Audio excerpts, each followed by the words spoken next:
سورج ڈوبنے کے قریب تھا، وقت ختم ہو رہا تھا۔ اگر وہ شخص واپس نہ آیا تو ابو ذر غفاری رضی اللہ عنہ کی جان چلی جائے گی۔ یہ لمحہ ایسا تھا کہ پوری مجلس دم سادھے کھڑی تھی۔ عین مغرب کے وقت جب سورج کی آخری کرنیں مدینے کے آسمان پر پھیل رہی تھیں، دروازے پر ایک شخص نمودار ہوا، گرد میں لپٹا، تھکا ماندہ مگر باعزم۔ یہ وہی شخص تھا جو اپنی موت کا پروانہ لیے واپس آ گیا تھا۔ حضرت عمر رضی اللہ عنہ کی زبان سے بے ساختہ اللہ اکبر کی صدا نکلی اور پورا مجمع اللہ اکبر کے نعرے سے گونج اٹھا۔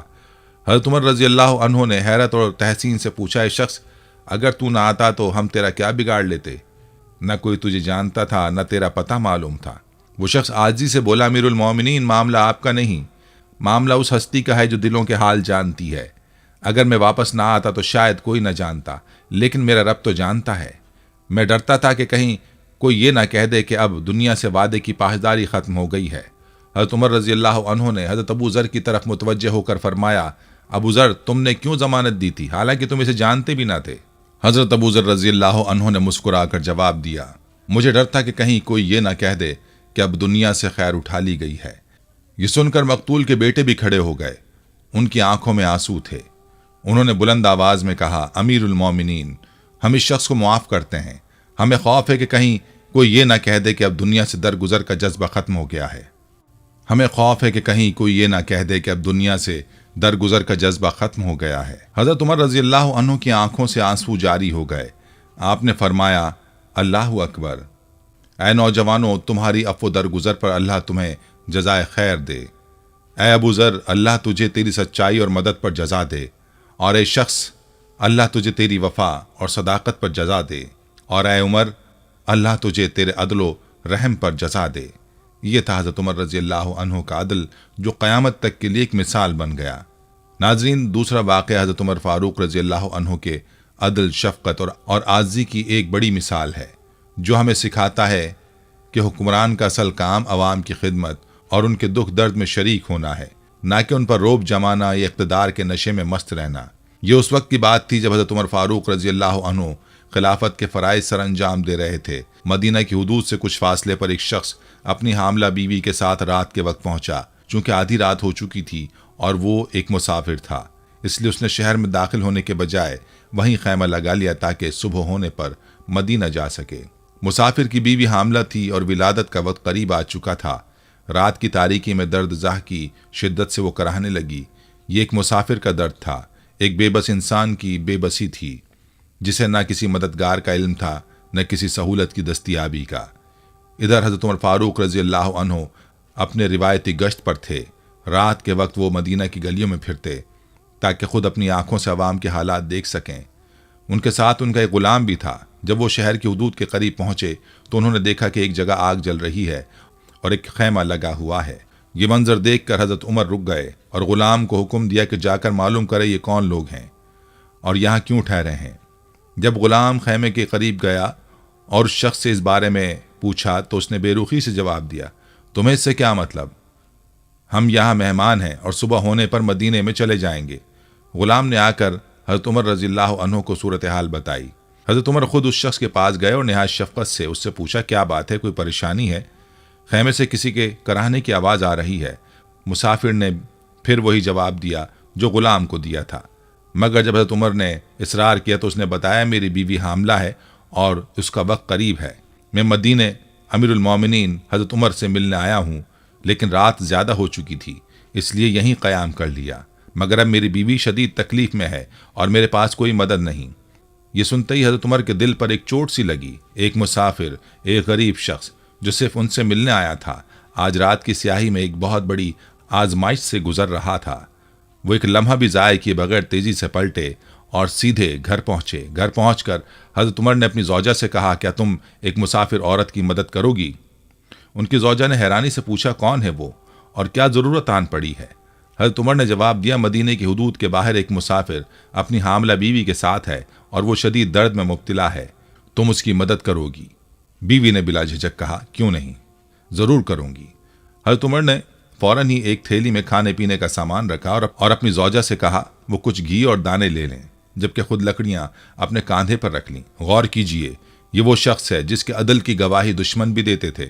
وہی عمر آج ایک عام آدمی کے لیے لکڑیاں اٹھا رہے ہیں۔ جب حضرت عمر اور ان کی زوجہ وہاں پہنچے تو فوراً کام میں لگ گئے۔ زوجہ اندر جا کر مسافر کی بیوی کی دیکھ بھال کرنے لگی، جبکہ حضرت عمر باہر موجود رہے۔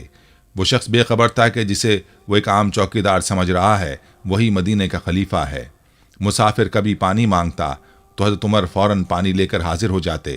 کبھی وہ گھبراہٹ میں پوچھتا کہ تمہاری بیوی کو یہ سب کام کرنا آتا ہے؟ تو حضرت عمر مسکرا کر کہتے، ہاں انشاءاللہ وہ سب سنبھال لے گی۔ یہاں تک کہ جب بچے کی ولادت ہو گئی تو حضرت عمر کی زوجہ نے اندر سے آواز دی، یا امیر المومنین، بیٹا ہوا ہے۔ یہ سننا تھا کہ وہ مسافر چونک گیا۔ اس کی آنکھوں میں حیرت اور بے یقینی تھی۔ اس نے فوراً پوچھا، کیا امیر المومنین؟ کیا آپ ہی حضرت عمر ہیں؟ جب اسے یقین آیا کہ وہ باقی حضرت عمر فاروق ہیں تو وہ زمین پر گر پڑا اور رونے لگا۔ اس نے کہا، وہ عمر جس کے عدل کی مثالیں دی جاتی ہیں، وہی عمر جس کا روب قیصر و کسریٰ پر طاری ہے، وہی عمر جس کے بارے میں رسول اللہ صلی اللہ علیہ وآلہ وسلم نے دعا مانگی تھی۔ وہ خود میری خدمت کر رہے تھے۔ حضرت عمر نے اسے اٹھایا اور شفقت سے کہا، بیٹا تمہیں معلوم نہیں کہ تم کہاں آئے ہو؟ تم میرے آقا محمد صلی اللہ علیہ وآلہ وسلم کے مدینے میں ہو۔ یہاں غریبوں کا استقبال ہوتا ہے۔ یہاں بادشاہوں کے لیے نہیں بلکہ یتیموں، مسکینوں اور مظلوموں کے لیے دروازے کھلتے ہیں۔ یہاں عزت مال و دولت سے نہیں، کردار اور تقوی سے ملتی ہے۔ یہ کہہ کر حضرت عمر فاروق کی آنکھوں میں آنسو آ گئے۔ وہ مسافر بزار و قطار رونے لگا اور حضرت عمر نے اسے گلے لگا لیا۔ یہی وہ عدل و انصاف تھا جس کی بدولت حضرت عمر فاروق رضی اللہ عنہ کا نام آج بھی زندہ ہے اور رہتی دنیا تک رہے گا۔ ناظرین، حضرت عمر فاروق رضی اللہ عنہ کی زندگی کا ہر پہلو ایک منفرد شان اور غیر معمولی خصوصیات کا حامل ہے۔ ان کی بہادری، دیانتداری، عدل و انصاف اور اسلامی تعلیمات سے بے پناہ محبت نے انہیں تاریخ کا ایک روشن ستارہ بنا دیا۔ ان کے اسلام قبول کرنے کا واقعہ نہایت ایمان افروز اور حیرت انگیز ہے، جو اس بات کا ثبوت ہے کہ جب اللہ تعالیٰ کسی کو ہدایت دینا چاہتا ہے تو اس کے لیے راستے خود کھول دیتا ہے، چاہے وہ ابتدا میں اسلام کا سخت ترین دشمن ہی کیوں نہ ہو۔ روایات میں آتا ہے کہ حضرت عمر فاروق رضی اللہ عنہ کے زمانہ جاہلیت میں ایک کاہن ان کے پاس سے گزرا۔ حضرت عمر نے اس سے کہا، کوئی ایسی حیرت انگیز خبر سناؤ جو تمہیں تمہارے موکل جنوں نے دی ہو۔ اس کاہن نے نہایت سنجیدگی سے جواب دیا، عمر، یہ دنیا بہت بڑی تبدیلی کے دہانے پر کھڑی ہے۔ میں ایک دن بازار میں جا رہا تھا کہ اچانک میری موکل جینیا میرے پاس آئی۔ وہ شدید خوفزدہ اور گھبرائی ہوئی تھی۔ میں نے اس سے پوچھا کہ کیا ہوا، تو وہ کہنے لگی، جنات میں زبردست ہلچل مچ چکی ہے۔ وہ سب نہایت خوفزدہ اور مایوس ہو چکے ہیں۔ ایسا محسوس ہوتا ہے کہ جیسے ان کی دنیا الٹ گئی ہو۔ ان کے عقائد و طریقے ٹوٹ پھوٹ چکے ہیں۔ وہ اپنا سامان سمیٹ رہے ہیں اور کسی انجان خوف کے زیر اثر بھاگنے کی تیاری کر رہے ہیں۔ یہ بات سن کر حضرت عمر فاروق رضی اللہ عنہ نے اس کی تائید کی اور کہا، یہ بات بالکل درست ہے، میں خود اس کی گواہی دیتا ہوں۔ ایک دن میں ہمارے بتوں کے پاس سو رہا تھا کہ اچانک ایک آدمی آیا۔ اس نے وہاں ایک بچڑا ذبح کیا اور جیسے ہی وہ ذبح کیا، اس بت کے اندر سے ایک زبردست اور لرزہ خیز چیخ سنائی دی، ایسی چیخ جو میں نے اس سے پہلے کبھی نہیں سنی تھی۔ وہ آواز مسلسل یہی کہہ رہی تھی، ہائے ہم مارے گئے، ہم تباہ ہو گئے۔ ایک عظیم المرتبت اور فصیح و بلیغ انسان آ گیا ہے جو صرف ایک ہی معبود کی بات کرتا ہے اور کہتا ہے، لا الہ الا اللہ۔ میں یہ سن کر حیران رہ گیا، لیکن پھر میں نے زیادہ غور نہیں کیا اور اپنی عام زندگی میں مگن رہا۔ مگر کچھ ہی دنوں بعد ہم نے سنا کہ واقعی ایک نبی کا ظہور ہو چکا ہے جو کہتا ہے کہ اللہ کے سوا کوئی معبود نہیں۔ وہ لوگوں کو ایک خدا کی عبادت کی دعوت دے رہا ہے۔ یہ واقعہ ایک واضح اشارہ تھا کہ کوئی غیر معمولی اور آسمانی حقیقت حضرت عمر کے دل میں جگہ بنا رہی تھی، مگر وہ ابھی بھی اپنے سخت گیر مزاج کے باعث اسلام کے سخت دشمن تھے۔ ناظرین، یہاں حضرت عمر رضی اللہ عنہ کے قبول اسلام کا واقعہ بھی سنتے جائیں۔ ایک روز حضرت عمر فاروق رضی اللہ عنہ اپنی تلوار لٹکائے غصے میں بھرے ہوئے نکلے۔ راستے میں بنو زہرہ قبیلے کے ایک شخص سے ملاقات ہوئی۔ اس نے پوچھا، اے عمر، کہاں جا رہے ہو؟ حضرت عمر نے غصے میں کہا، محمد صلی اللہ علیہ وآلہ وسلم کو قتل کرنے جا رہا ہوں۔ وہ ہمارے آباء و اجداد کے دین کو بدل رہے ہیں، ہمارے معبودوں کی توہین کرتے ہیں اور لوگوں کو بہکا رہے ہیں۔ وہ شخص مسکرایا اور کہا، عمر، تمہیں معلوم ہے کہ اگر تم نے ایسا کیا تو بنی ہاشم اور بنی زہرہ کے انتقام سے کیسے بچو گے؟ ان کا پورا قبیلہ تمہارے خلاف اٹھ کھڑا ہوگا۔ حضرت عمر نے بھویں چڑھائیں اور کہا، کیا تم بھی محمد صلی اللہ علیہ وآلہ وسلم کے پیروکار ہو چکے ہو؟ اس شخص نے ایک اور حیرت انگیز خبر دی اور کہا، اے عمر، میں تمہیں اس سے بھی زیادہ حیران کن بات بتاؤں؟ تمہاری اپنی بہن فاطمہ اور تمہارے بہنوئی بھی اسلام قبول کر چکے ہیں۔ یہ سن کر حضرت عمر کا غصہ اور بڑھ گیا اور وہ سیدھے اپنی بہن کے گھر پہنچے۔ دروازہ کھٹکھٹایا، اندر سے قرآن کی تلاوت کی آواز آ رہی تھی۔ جیسے ہی دروازہ کھلا، حضرت عمر نے بہن اور بہنوئی کو دھکیل دیا اور ان پر وحشیانہ طریقے سے تشدد شروع کر دیا۔ ان کی بہن کا چہرہ خون سے بھر گیا، مگر اس کے باوجود وہ ایمان پر مضبوط رہی۔ اس نے کہا، عمر تم جو چاہو کر لو، ہم اپنے دین سے پیچھے نہیں ہٹیں گے۔ یہ الفاظ حضرت عمر کے دل میں تیر کی طرح لگے۔ وہ یکدم خاموش ہو گئے۔ پھر انہوں نے کہا، وہ کتاب مجھے دو جسے تم پڑھ رہے تھے۔ بہن نے کہا، تم نجس ہو، پہلے وضو کرو۔ حضرت عمر نے وضو کیا اور سورہ طٰہٰ کی یہ آیات ان کی نظر سے گزریں۔ بے شک میں ہی اللہ ہوں، میرے سوا کوئی معبود نہیں، پس میری ہی عبادت کرو اور نماز قائم کرو میری یاد کے لیے۔ سورہ طٰہٰ آیت 14۔ یہ الفاظ سنتے ہی ان کے جسم پر لرزہ طاری ہو گیا، آنکھوں سے آنسو بہنے لگے۔ ان کے دل نے گواہی دی کہ واقعی یہی دین حق ہے۔ حضرت عمر فاروق رضی اللہ عنہ فوراً نبی کریم صلی اللہ علیہ وآلہ وسلم کی خدمت میں حاضر ہونے کے لیے نکلے۔ اس وقت حضور اکرم صلی اللہ علیہ وآلہ وسلم دار ارقم میں تشریف فرما تھے۔ جب صحابہ کرام نے حضرت عمر کو دروازے پر دیکھا تو گھبرا گئے۔ حضرت حمزہ رضی اللہ عنہ نے فرمایا، اگر عمر اچھے ارادے سے آئے ہیں تو ٹھیک، ورنہ آج وہ یہاں سے زندہ نہیں جائیں گے۔ حضور اکرم صلی اللہ علیہ وآلہ وسلم نے فرمایا، عمر کو اندر آنے دو۔ جب حضرت عمر اندر داخل ہوئے تو ان کی آنکھوں سے آنسو جاری تھے۔ انہوں نے عرض کیا، یا رسول اللہ، میں اللہ اور اس کے رسول پر ایمان لاتا ہوں۔ یہ سنتے ہی پورا مکان نعرہ تکبیر سے گونج اٹھا۔ صحابہ کرام نے خوشی سے اللہ اکبر کے نعرے بلند کیے، جن کی آواز پورے مکہ میں گونج گئی۔ ناظرین، حضرت عمر فاروق رضی اللہ عنہ نے بعد میں 24 لاکھ مربع میل پر حکومت کی، لیکن ان کی حکمرانی غرور و تکبر سے نہیں بلکہ عاجزی اور عدل سے بھری ہوئی تھی۔ وہ راتوں کو مدینہ کی گلیوں میں پہرا دیتے، عوام کے مسائل خود دیکھتے۔ وہ فرمایا کرتے تھے، اگر فرات کے کنارے کوئی کتا بھی پیاسا مر گیا تو قیامت کے دن مجھ سے اس کا حساب لیا جائے گا۔ یہی حضرت عمر فاروق رضی اللہ عنہ کا کردار تھا، جو تاریخ میں ہمیشہ کے لیے امر ہو چکا ہے۔ حضرت عمر فاروق رضی اللہ عنہ کی زندگی عدل و انصاف، دیانتداری اور تقوی کا اعلیٰ نمونہ تھی۔ ان کے فیصلے اور طرز حکمرانی نہ صرف ان کے دور کے لوگوں کے لیے مشعل راہ تھے، بلکہ آج بھی حکمرانوں کے لیے ایک مثال ہیں۔ ان کی سادگی، خود احتسابی اور عوامی خدمت کے جذبے کی بے شمار مثالیں تاریخ میں محفوظ ہیں۔ ایک مرتبہ دربار کا وقت ختم ہونے کے بعد حضرت عمر فاروق رضی اللہ عنہ اپنے گھر آئے اور کسی ذاتی کام میں مصروف ہو گئے۔ اسی دوران ایک شخص حاضر ہوا اور اپنے کسی مقدمے کے فیصلے کے لیے آپ سے مدد طلب کرنے لگا۔ حضرت عمر کو یہ بات ناگوار گزری کہ دربار میں آنے کے بجائے وہ شخص اب وقت فرصت میں ان کے پاس آیا تھا۔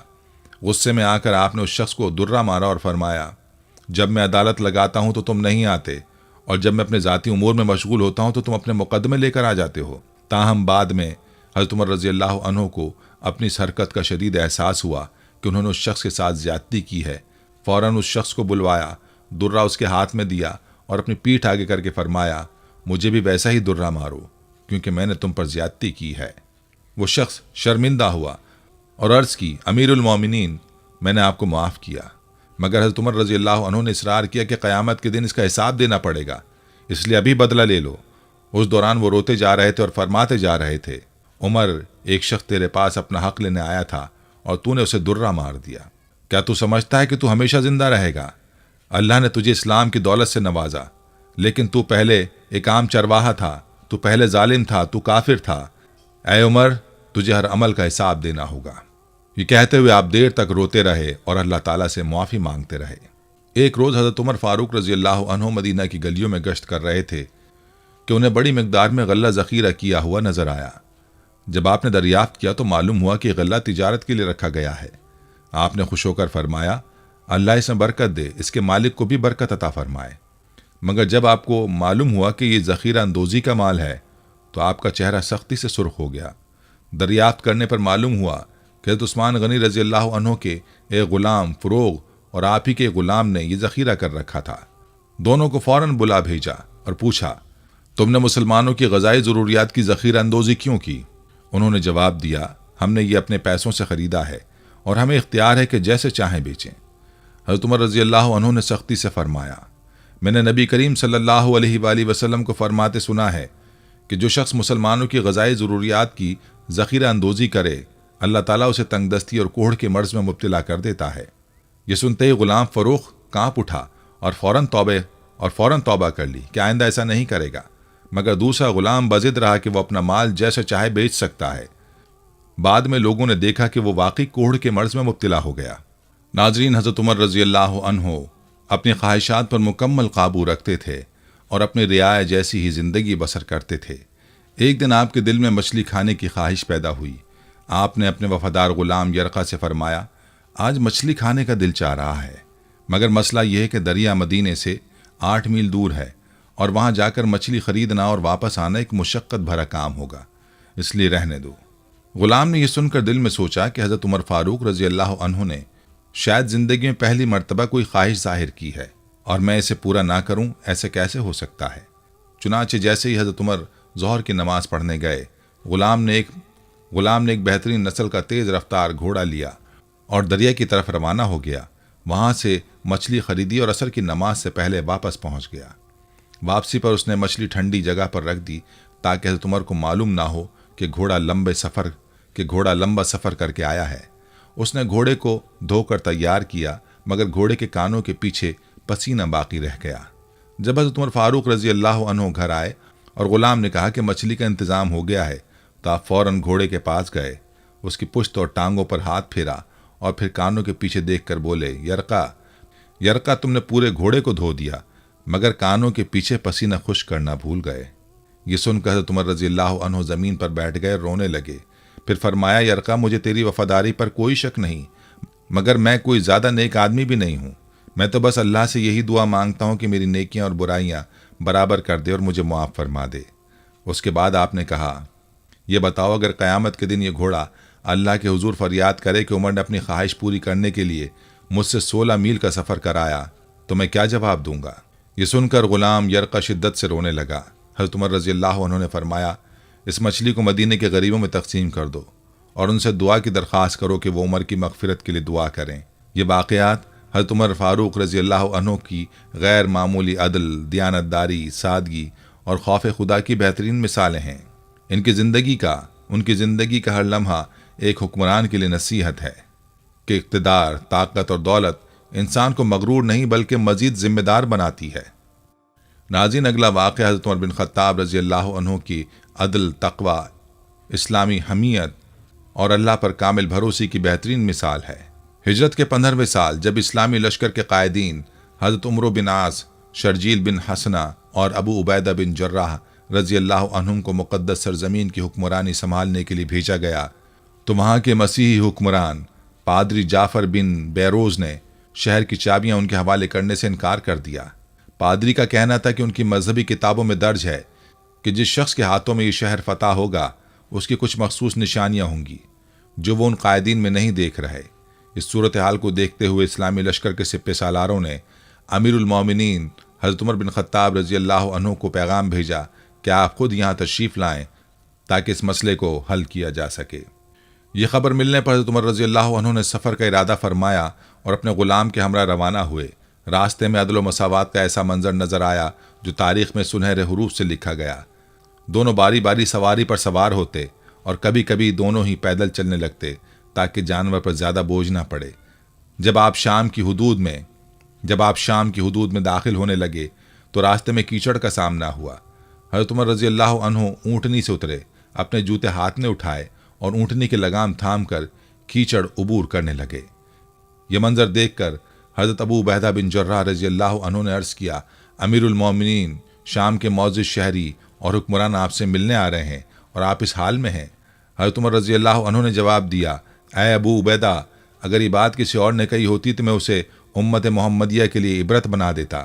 ہم وہ قوم ہیں جسے اللہ نے اسلام کے ذریعے عزت دی ہے۔ اگر ہم اسے چھوڑ کر کسی اور چیز میں عزت تلاش کریں گے تو اللہ ہمیں ذلیل کر دے گا۔ یہاں سے سفر جاری رہا اور اتفاق ایسا ہوا کہ جب حضرت عمر رضی اللہ عنہ شہر کے قریب پہنچے تو سواری کی باری غلام کی تھی اور آپ خود پیدل چل رہے تھے۔ جب شہر میں داخل ہوئے تو حکمران نے حیرت سے آپ کو دیکھا، آپ کے لباس پر نظر ڈالی جس میں 17 پیون لگے ہوئے تھے۔